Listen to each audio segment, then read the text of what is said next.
அன்பிற்கினியவர்களே, இன்றைக்கு மறுபடியும் மூளை உள்ளவர் யாரும் ஏழை இல்லை என்பதனுடைய அடிப்படையில் ரீப்ரோக்ராமிங் ஒரு DNA, that is wiring the DNA and firing the DNA என்ற முறையில் wiring the brain and firing the brain என்ற முறையில் மின் நுண்முறையில் நம்முடைய மூளையை எப்படி ஒவ்வொரு மனிதனும் தூண்டல் செய்து இயக்கி அதனுடைய முழுமை பலனை பெறலாம் என்ற அறிவியலோடு சேர்ந்தும் அறிவியலை கடந்தும் சேரலாம் என்பதை என்னுடைய அனுபவத்தை பதிவு செய்து கொண்டிருக்கின்றேன். சயின்டிஃபிக்காக சில விஷயங்கள் பண்ணி மோட்டிவேட் பண்ணுற முறைகள் வேறு. நாம் சயின்டிஃபிக்காக மோட்டிவேட் பண்ணுறதுக்கு முன்னால் மூளையில் இருக்கக்கூடிய நியூரானிக்கல் நெட்வொர்க் என்ன செய்கின்றது அப்படின்றதுக்கு ஒரு சின்ன வாக்கியம் நான் எழுதியிருக்கிறேன். எண்ணமும் அன்னமும் திண்ணமானால் பன்முகமாகும் மூளை முனைப்பு. இது நான் எழுதியிருக்கக்கூடிய வாக்கியம். அதாவது நம்முடைய எண்ணம் போல் வாழ்வு என்று இதுவரை சொல்லிக் கொண்டிருந்த யத்பவாசி தத்பவசி, எண்ணுகிறபடியே ஆகிறாய் என்று வேதாந்தங்கள் சொல்லிக் கொண்டிருந்த சுவாமி விவேகானந்தர் அவர்கள், நீ எண்ணுகிறபடியே ஆகலாம், நீ எதை நினைக்கிறாயோ அதுவாகவே ஆகிறாய் என்று சொல்வதை அனுபவபூர்வமாக நடைமுறைப்படுத்தி ஒவ்வொரு மனிதனும் அவனுடைய எண்ணங்களில், அறிவில், நுண்ணறிவில், பகுத்தறிவில், மரபணுத்திறன் ஆற்றல்களில் எப்படி ஒவ்வொரு நொடியும் அவனுடைய உள்வாங்குதலுக்கு தக்கபடி அதை தன்னுடைய ஆற்றல்களை, சக்திகளை அவன் எப்படி பரிணாமப்படுத்துகின்றான், எப்படி அதை தன்முனைப்புப்படுத்துகின்றான், எப்படி அதை விரிவாக்கப்படுத்துகின்றான், அதை எப்படி வளர்நிலை உயரத்துக்கு படுத்துகின்றான், அதுக்கு பிறகு உச்சநிலையாக அவருடைய ஆற்றல்களை வளர்க்கலாம் என்பதை பற்றியெல்லாம் பேசிக்கொண்டிருக்கின்றோம். இது எப்படி என்றால், சிறு குழந்தைகளுக்கு குறைந்தது 3 வயதிலிருந்து ஆரம்பித்து விட்டோம் என்றால் அவர்கள் 10வது படிப்பதற்கு முன்னாலே, அதாவது 8th ஸ்டாண்டர்ட் 9th ஸ்டாண்டர்ட் வருவதற்கு முன்னாலே அந்த குழந்தைகள் உலகத்தரமான குழந்தைகளாக அவர்களே செல்ஃப் ரியலைஸ் பண்ணி உருவாக்க முடியும் என்பதுதான் என்னுடைய கருத்து. இதற்கு காமன் தத்துவங்கள் சொல்லிக்கிட்டே இருக்கேன். எப்படி மூளையே நீங்கள் பயன்படுத்தினா தான் ஜெயிக்க முடியும்னு தெரிஞ்சாலும், மூளையை ஒவ்வொருத்தரும் இண்டிவிஜுவலாக தான் நீங்கள் ஜெயிக்க முடியும். ஆரம்பத்தில் குழந்தைகளுக்காக நாம் சொல்லிக் கொடுக்கலாம். ஆனால் குழந்தைகளுடைய கேட்ச் பண்ண பிறகு அது ஒர்க் அவுட் ஆகிடும். அதுதான் 5இல் வளையாதது 50இல் வளையுமா என்று சொல்கிறது. இப்போ நாங்கள் ஒரு நூற்றுக்கணக்கான குழந்தைகளுக்கு செஞ்சு பார்க்கும்போது அவர்கள் வேகமாக படிப்பது என்பது முக்கியமல்ல, அவர்கள் வேகமாக தன்னுடைய மூளையினுடைய நினைவாற்றலை முன்முறையில் தங்களை தக்க வைத்து கொண்டிருக்கிறார்கள். அந்த நினைவாற்றல் தான் எவர்டர் மெமரி. இதை எல்லோரும் தெரிந்து கொள்வதற்காகத்தான் காமனாக பேசிக்கொண்டிருக்கின்றேன். அதற்கு மூளைக்கு நம்ம உழைப்பு கொடுப்பதற்கு தக்கபடி ஓய்வு கொடுக்க வேண்டும். ஓய்வு கொடுக்கிறதுக்கு தக்கபடி அதை மோட்டிவேட் பண்ண வேண்டும். அதை மோட்டிவேட் பண்ணதுக்கு தக்கபடி அந்த விஷயம் எப்படி ஊக்கமாகிறது என்பதை புரிய வேண்டும். அதன்படி மூளை தன்னுடைய உற்சாக பிரகாசத்தில் எப்படியெல்லாம் இந்த உலகத்தில் இருக்க விஷயங்களெல்லாம் உள்வாங்க துடிக்கிறது என்பதை நாம் தெரிந்து கொள்ள வேண்டும். அந்த உள்வாங்கிய பிறகு அவைகளெல்லாம் மூளையில் அவைகளுக்குரிய மரபணு திறன்களில் சேர்க்கப்பட்டு அது எப்படி ஒரு வைரச் சுரங்கமாக மாறுகிறது என்பதை பார்க்க வேண்டும். அதுதான் இன்று வரை இருக்கக்கூடிய விஞ்ஞானமும் மெய்ஞானமும். ஆகவே மூளையினுடைய ஓய்வை பற்றி, இயற்கை கொடுத்த ஓய்வை பற்றி ஏற்கனவே பேசிவிட்டோம். தூக்கம் அல்லது ஓய்வு. ஆனால் மெட்டாஃபிசிக்கலாக எப்படி ஓய்வு பண்ணுவது என்பது மறுபடியும் நீங்கள் ஒரு நாளைக்கு இருக்கக்கூடிய 24 மணி நேரத்தில் 8 மணி நேரம் தூங்குவதாக வைத்து கொண்டாலும் மீதி நேரங்கள் அனைத்திலும் 16 மணி நேரங்களிலும் உங்களுடைய மூளைதான் உங்களை வடிவமைத்து அழைத்து செல்கிறது. அது சாதாரணமாக சாப்பிடுவதாக இருக்கட்டும், சாதாரணமாக பேசுவதாக இருக்கட்டும், சாதாரணமாக கேட்பதாக இருக்கட்டும், அதிலிருந்து தொடங்கி அறிவினுடைய உச்சக்கட்டமான விஞ்ஞானத்தின் கண்டுபிடிப்பு வரை அதுதான். அதற்குரிய நேர நிர்வாகம் சரியாக இருக்க வேண்டும். உணர்வு நிர்வாகம் சரியாக இருக்க வேண்டும். உணர்வு நிர்வாகம் சரியாக இருக்க வேண்டும்.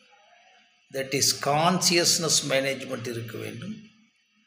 அதுக்கு பிறகு அதனுடைய லட்சிய நிர்வாகம், கோல் கான்சியஸ்னஸ் இருக்க வேண்டும். இவ்வளவையும் நம்ம வார்த்தைகளால் சொல்லிக்கிட்டே இருந்தாலும் நம்ம இண்டிவிஜுவலைஸ் பண்ணுறோம். நம்முடைய சுயவியல் கோட்பாட்டின்படி ஒவ்வொரு நிமிடமும் நமக்குள்ளே உள்வாங்கக்கூடிய ஒவ்வொன்றையும், அதாவது நம்முடைய மரபணு திறன்களுக்கு தக்கபடி, பல தடவை சொல்லிட்டேன், நம்முடைய சூழல்களுக்கு தக்கபடி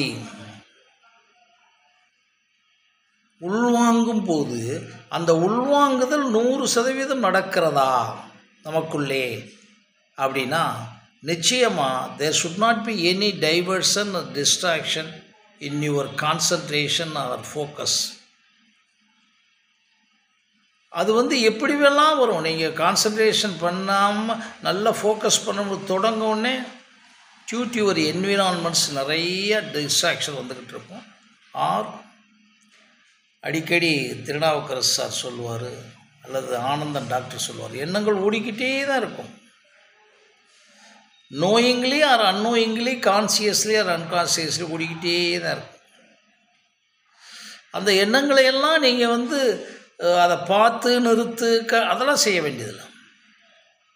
இட்ஸ் இவர் சொன்னது மாதிரி பாசிங் க்ளவுட்ஸ். ஓஷோ அடிக்கடி சொல்லியிருக்கிறது நினைவு இருக்குது. அது அப்படியே போய்கிட்டே இருக்கும். ஆனால் வானம் அப்படியே தான் இருக்கும்.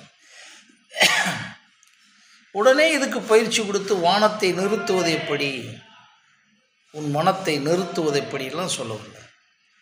அதை பழக்கப்படுத்தினீங்கன்னா அந்த எண்ணங்கள் அப்படியே போய்கிட்டே இருக்கிறது. அப்புறம் தானாகவே போய்கிட்டு இருக்குது. அப்புறம் போகிறதே புரியாமல் போய்கிட்டு இருக்கும். உதாரணமாக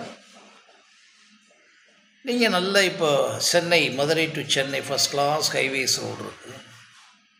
நம்ம அந்த பக்கம் பார்க்காம இந்த சென்ட்ரலையும் போகாமல் ஓரத்தில் அழகாக உங்கள் கார் எடுத்துட்டிங்கன்னா ஒரு 7-8 மணி நேரத்தில் அழகாக போயிடலாம். வேண்டிய பாடல்கள் கேட்டுக்கிட்டு போகலாம், வேண்டிய செய்திகள் கேட்டுக்கிட்டு போகலாம், வேண்டிய ஆடியோ கேட்டுக்கிட்டு போகலாம், இன்னும் சொன்னால் பேசிக்கிட்டு கூட போகலாம். காரணம் கரெக்டாக இது பண்ணி first gear, second gear, third gear, fourth gear போட்டாச்சுன்னா இந்த ஓரத்தில் போய்கிட்டே இருக்கும்போது, ஏன்னா 4 இருக்கும் 4 waysல, இங்கிட்டு 2 இங்கிட்டு 2, நம்ம போகிறது 2ல் போனால் அந்த 1ல் அப்படியே போயிட்டுருக்கும்போது ஒரு சின்ன அசைவு கூட ஆகாது. அந்த கார் ஓட்டுதலே தியானமாகிவிடும். அதுதான் செயலே தியானம். உலகம் பூரா சொல்லிட்டாங்க. ஜென் சொல்லிட்டாரு, ஓஷோ வளைந்து நெளிந்து தியானம் எல்லாம் சொல்லிட்டார். உங்களுக்கு தெரியும். ஆனால் அதை வந்து அந்த 1440 நிமிடமும் 86,400 செகண்டும் நம்ம இருக்கிறோமா? இருக்க முடியும். எப்போ நான் பல தடவை சொல்லியிருக்கேன், உங்களுடைய மரபணு திறனில் நேர்மறையாக கம்பேரிசன் இல்லாமல், காம்ப்ரமைஸ் இல்லாமல், பொய்மை இல்லாமல், மூடநம்பிக்கை இல்லாமல், ஆணவம் இல்லாமல், அந்த அந்த அதை கண்டுபிடிக்கிறதா முதல்ல. நான் பேசிக்கிட்டு இருக்கும்போதே என்னை இழுக்கும். என்னுடைய அனுபவத்தை தான் சொல்கிறேன். இதை பேசியதால் என்ன, உனக்கு என்ன, அது வரக்கூடாது. நான் இதை பேசுவதற்கு முன்னால் ரீகலெக்ட் பண்ணுறேன். நேற்று அது வரைக்கும் சொல்லியிருக்கோம், இன்றைக்கி என்ன சொல்ல போகிறோம் அப்படின்னும் போது அந்த ரீகலெக்ஷனில் சில விஷயங்கள், ஓய்வு, மூளையின் ஓய்வு, மூளையின் உழைப்பு, மூளையின் உற்சாகம், மூளையினுடைய தேடல், மூளையினுடைய உள்வாங்குதல், மூளையினுடைய உள் சேமிப்பு, அப்புறம் அகத்தாய்வு எல்லாம் வருது. அப்படி வரும்போது எனக்கு என்ன நான் நினச்சிக்கிறணும்னா, என்னை என் கருத்துக்கு சொல்கிறேன், நாம் இத்தனை ஆண்டுகள் தேடிக்கிட்டவர்களுடைய ஒரு விஷயம் எல்லாமே நேர்மறையாக இருக்கணும். ரொம்ப முக்கியமான விஷயம். அந்த நேர்மறை என்பது தான் நீங்கள் எல்லோரும் தெரிஞ்சு வச்சுருப்பீங்க. ஆனால் அதை 24 hours ஃபாலோ பண்ண முடியாமல் இருப்பீங்க. நானும் தெரிஞ்சு வச்சுருப்பேன். சிலருக்காக சும்மாவெல்லாம் நடிக்க வேண்டியது வச்சுருவாங்க. ஆனால் உள்ளுக்குள்ளே தெரியும், நாம் இவங்களுக்காக சும்மா ஆமா போடுறோம்னு. உண்மை தெரியுமா? அப்போ நேர்மை என்பதே ஒரு குறிப்பிட்ட காலத்திற்கு பிறகு, குறிப்பிட்ட வயதிற்கு பிறகு நாம் செய்ய அந்த அந்த நம்முடைய மரபணுத்திறன் நேர்மையாக இருக்கிறது, மரபணுத்திறனுக்குரிய தேடல்கள் நேர்மையாக இருக்கின்றது, மரபணுத்திறனுக்குரிய செய்திகள் நேர்மையாக இருக்கிறது. அதை நாம் கொஞ்சம் கொஞ்சமாக வெயிட் பண்ணி ஸ்பார்க் ஆகும்போது, ஹேப்பனிங்ஸாக செய்யும்போது உங்களுக்கு நீங்கள் ஒரு முடிவுக்கு வந்துடுவீங்க. மூளையை நீங்கள் எப்படி பயன்படுத்த கொண்டிருக்கிறீர்கள் என்று முதல் பாடம், 2வது பாடம் படிக்க ஆரம்பிச்சிருவீங்க. சும்மாவெல்லாம் வந்து பாஸ் பண்ண முடியாது. நமக்குள்ளே 24 hours இருக்கக்கூடிய ஒரு கை விரலை பயன்படுத்துகிறோம், கால் விரல்களை பயன்படுத்துகிறோம், காலை பயன்படுத்திக்கிறோம், வாயை பயன்படுத்திக்கிறோம், நாக்கை பயன்படுத்திக்கிறோம். நமக்குள்ளே இருக்கக்கூடிய மூளையை பயன்படுத்தணும்னால் இந்த 5 விஷயத்துக்குள்ளே எங்கே சுற்றினாலும் வரும். நான் சொல்கிறது விளக்கம் கொடுத்துருப்பனே விட எங்கே சுற்றினாலும் மூளையினுடைய உழைப்பு, ஓய்வு, மறுபடியும் உற்சாகம், தேடல், தேடலுக்கு பிறகு தேடலில் கிடைக்கக்கூடிய உள்வாங்கலுக்கு பிறகு சேமிப்பு, சேமிப்பிற்கு பிறகு சேமிப்பின் மூலம் மூளையில் நடக்க சுய சுழற்சியில் நடக்கக்கூடிய computation in the brain. Input, computation and output, that is spark. அந்த அந்த காத்திருத்தலை உணரணும் ஒழுங்காக. இல்லை, இதுக்கு பூரா நீங்கள் ஃபிசிக்கலாக தெரிஞ்சுக்கணும், உணர்ந்துடுறீங்க. சாப்பிட்ட உடனே பாத்ரூம் போவீங்களான்னு பாருங்கள். தண்ணீர் குடித்த உடனே, அது இந்த ரொம்ப வியாதி உள்ளவங்க பிரச்சனை விடுங்க, காமனாக அதுக்கு ஒரு வெயிட்டிங் இருக்குது. இத்தனை மணி நேரம் பிறஞ்ச பிறகு தான் அது அப்படியே ஸ்டெப் பை ஸ்டெப்பாக அது டைஜஸ்ட் ஆன பிறகு பசிக்க தொடங்கும். முதல்ல பசிக்குது, அப்புறம் நம்ம உணவை போடுகிறோம், அப்புறம் மறுபடியும் பசிக்க தொடங்குறதுக்கு முன்னாலே உள்ளே சேர்த்துடக்கூடாதுல்ல. இதே மாதிரி இது வந்து ஒரு வயிறுங்க. ஆனால் பிரெயின் வந்து 10,000 கோடி சூப்பர் கம்ப்யூட்டர்கள் இருக்கக்கூடிய மாபெரும் பொக்கிஷம்ங்க, மாபெரும் சொர்க்கம்ங்க. நீங்கள் கடவுளை பார்க்குறேன், கோயிலுக்கு போகிறேன், அவரை பார்க்குறேன், எவரையும் நீங்கள் பார்க்குறதுல நமக்கு முரண்பாடு கிடையாதுங்க. உன்னை அறிந்தால் உன்னையெல்லாம் நீங்கள் அறிஞ்சதெல்லாம் கிடையாது. உங்கள் மூளையை ஒரு நாள் சிந்திச்சிருப்பாங்க. உங்கள் உடலுக்குள்ளே சாப்பிட்றதையே நம்ம சிந்திக்க முடியலைன்னு சில சொல்கிறாங்க. சாப்பிட்டதை என்னைக்கு சார் நான் சிந்தித்தேன்? நாக்குக்கு டேஸ்ட்டாக இருந்தால் ஒரே சாப்பிட்டு முடிச்சிட்டேன். நாக்கு சாப்பிட்ல சரியில்லைன்னு தள்ளிடுறேன் ஒழிய, இந்த உணவானது இந்த உடலுக்குள் என்ன செய்கிறது என்பதையெல்லாம் நான்லாம் பல ஆயிரம் பேருக்கு யூடியூப்பும் போட்டு காமிச்சிட்டேன். ஹவு டைஜஸ்டிவ் சிஸ்டம் ஒர்க்ஸுன்னு. அதெல்லாம் உங்களுக்கு சிந்தனையே இல்லை சார். பணம் வர்ற வேலையை மட்டும் கிளியராக சொல்லுங்கன்னு சொல்கிறாங்க. அது சரியாதான் உங்கள் விஷயம். பட் நான் என்ன சொல்கிறேன்னா, இன்றைக்கி இருக்கக்கூடிய 21ஆம் நூற்றாண்டு இந்தியாவில் இருக்கக்கூடிய மக்கள், இளைஞர்கள் இருக்காங்க, பள்ளிக்கூடம் கிடைத்து விட்டது. ஆனால் ஒவ்வொருவனுக்குரிய மூளைக்குள் இருக்கக்கூடிய அந்த ஒரு பிரபஞ்சத்தையே உள்ளே வைத்திருக்கிறான். சுவாமி விவேகானந்தர் சொன்னது மாதிரி, you have unlimited energy, you can do anything and everything என்ற பிரெயினுக்குள்ளே இருக்கக்கூடிய ஒரு விஷயமும், அந்த எனர்ஜி என்பது நீ வச்சிருக்க அறிவு மட்டும் கிடையாது. அண்டத்தில் இருக்க அனைத்தையும், நான் கொஞ்சம் அப்படியே டைவர்ட் ஆகிற மாதிரிலாம் நினச்சிடாதீங்க, அப்படியே எல்லாத்தையுமே கலந்தது உங்கள் பிரெயின். உங்கள் பிரெயின்னா என்ன நினச்சிக்கிட்டு இருக்கீங்க? என்னமோ இன்றைக்கி படித்தது, இன்றைக்கி கேட்டது, இன்றைக்கி பார்த்தது கிடையாது. என்னையை பொறுத்தல அண்டத்தில் இருக்கிறதெல்லாம் பிண்டத்தில் இருக்கிறது கண்டுபிடிக்க தொடங்குனது இந்த உலகத்தில் முதல் மனிதன் தோன்றியதிலிருந்து, மிருகங்கள் தோன்றியதிலிருந்து, பறவைகள் தோன்றியதிலிருந்து, சிறு உயிரங்கள் தோன்றியதிலிருந்து, பஞ்சபூதங்கள் தோன்றியது அத்தனைக்குரிய அறிவு என்றால் அதனுடைய உணர்வு என்றால் அதனுடைய இயக்கம், அத்தனையுமே ஒரு மனிதனால் மட்டும்தான் உணர முடியும். அதைத்தான் வாடிய பயிரை கண்டபோதெல்லாம் வாடினேன் என்று அவர் சொல்ல முடிந்தது. அதெல்லாம் பொய்யெல்லாம் கிடையாது. இரக்கம், ஒருத்தன் படுறதை துடிச்சு அதை அப்புறம் இப்போ பாருங்கள், ஒருத்தன் வாழ பிறக்க பொருட்களினாலும் அவன் சாக பொறுக்க மாட்டான் சார் மனிதன்னு சொல்கிறோம். எக்ஸ்ட்ரீமாக இருக்கவனை விட்டுருங்க. ஒரு விஷயம் உண்டு தானே, இன்னொரு மனிதன் இங்கேருந்து நம்ம ரஷ்யா போர் எடுத்துருக்குறாங்க, உக்ரைன் போருன்றாங்க, ஈரான் போருன்றாங்க, அங்கே அழியக்கூடிய கட்டடங்களையெல்லாம் பார்க்குறோம். நேற்றுலாம் ஒரு படம், பழைய ஹிரோஷிமா நாகசாகி மாதிரி ஒரு பையன் அப்படியே மண் அள்ளி வாயில் போடுறான், அப்படியே கதி கலங்குது. இதில் என்ன இருக்குது? பிகாஸ் உனக்குள்ளே இரக்கம் இருக்கிறது, உனக்குள்ளே கருணை இருக்கிறது, உனக்குள்ளே அன்பு இருக்கிறது, உனக்கு இதை சுட்டி காமிக்கிறது இல்லையா? இது எதுக்கு சொல்கிறேன்னா, இது மாதிரி உங்கள் மூளைக்குள்ளே இந்த உலகத்தில் யாரையுமே நீங்கள் இப்போது சண்டை போட வேண்டிய அவசியம் இல்லை, யாரையும் கம்பேர் பண்ண வேண்டிய அவசியம் இல்லை. குழந்தைகளுக்கு 3 வயதுலேருந்து 12 வயதுக்குள்ளே கொடுத்துடணும். அதுக்கு மேலே கொஞ்சம் கொடுத்துட்டிங்கன்னா ஃபயர் ஆயிடுவாங்க. ஏன் சொல்லுகிறீங்கன்னா, இனி வரக்கூடிய 22ஆம் நூற்றாண்டில் நீங்கள் நினைக்கிற எதுவுமே இருக்காது. இப்போவே குழந்தைகள் யாரும் 100க்கு 100 கோயிலுக்கு போவதில்லை. 99% அவங்க அப்பாவோ அம்மாவோ சொன்னாதான். அது கோயில் டூர் மாதிரி கூட்டி போய் அவங்க கோயிலுக்குள்ளே இருப்பாங்க, நீ வேணுமா வெளியே போயிட்டு வானலாம் விட்டுக்கிட்டு போகிறாங்க. கோயில் கட்டியது பொய்யல்ல, ஆனால் கோயில் வேணாம் எங்களுக்கு அப்படின்னு வந்துட்டாங்க. அப்படின்னா என்ன அர்த்தம்னா, ஒரு சின்னது ஓடிக்கிட்டு இருக்கு.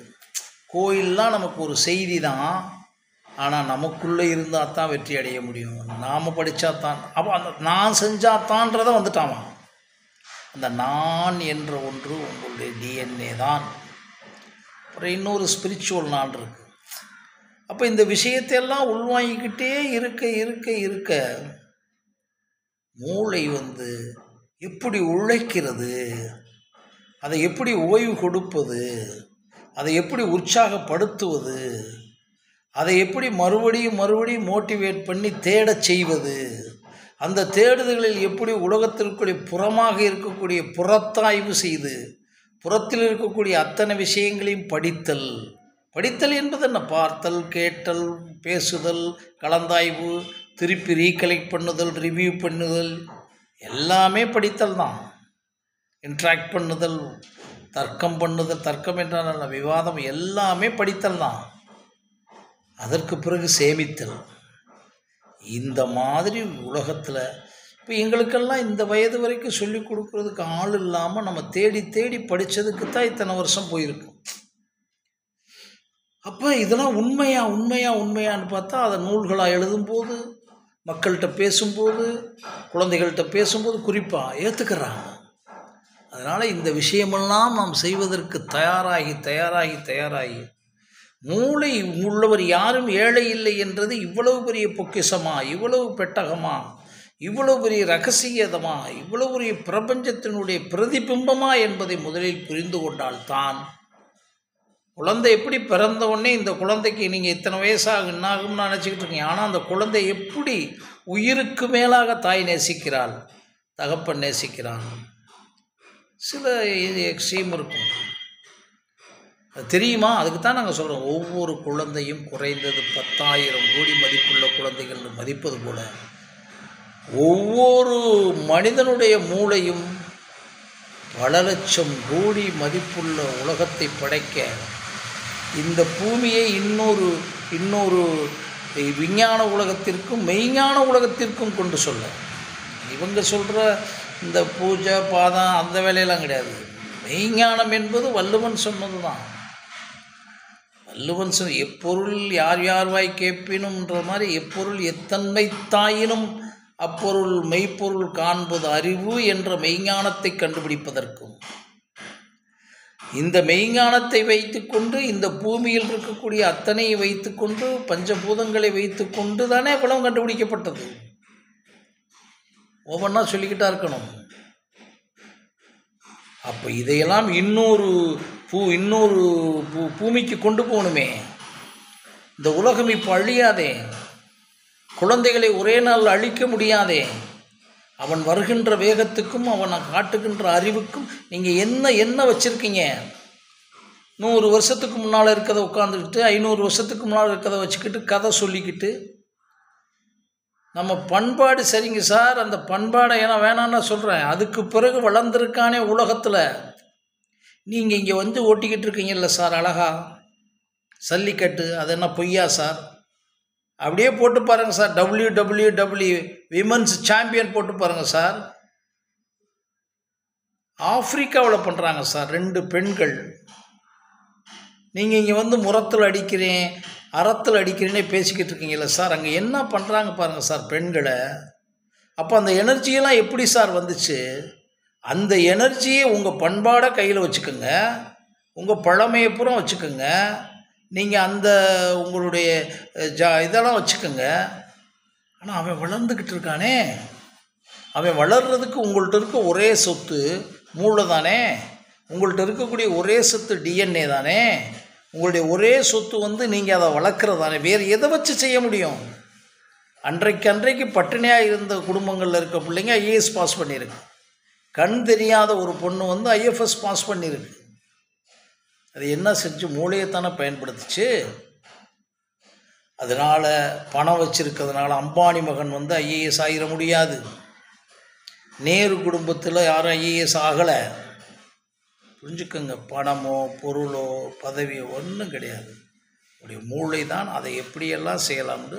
இப்போ எனக்கு வந்து இன்றைக்கி வந்து ஸ்பார்க்கை பேசியிருக்கேன். மறுபடியும் சந்திக்கின்றேன். நன்றி, வணக்கம்.